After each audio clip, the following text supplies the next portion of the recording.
je t'en prie. Les horreurs de la guerre, vues par le peintre Otto Dix, accueillent les visiteurs de Jean Giono.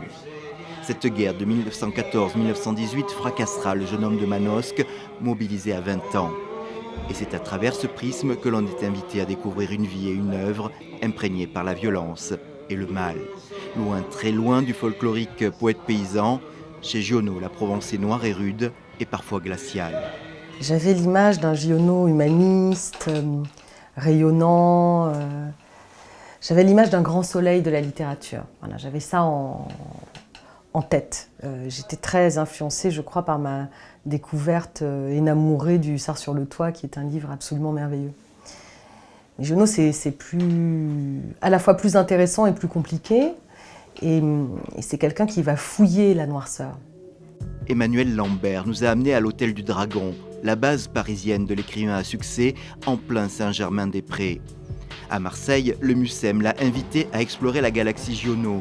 Elle en a tiré cette exposition importante. Manuscrits, tableaux de sa collection, archives télé et cinéma. Il semble que rien n'y manque. Elle en a tiré aussi un livre personnel, Giono Furioso, comme un retour de voyage.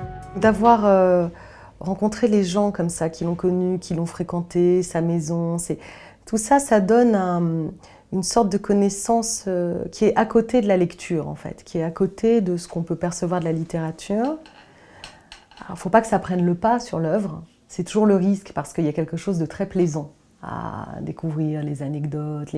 Mais le plus important, ça reste les livres. Dans les écueils à affronter le cas Jean Giono sous l'occupation. Comment le militant pacifiste de l'entre-deux-guerres en vient-il à publier des récits dans La Gerbe, journal collaborationniste et antisémite?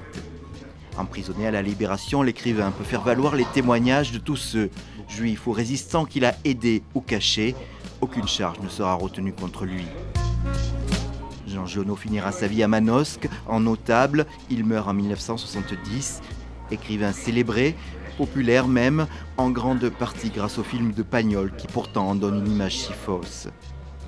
Mais l'écrivain avait prévenu, ce que j'ai à dire, je l'écris, le reste c'est zéro.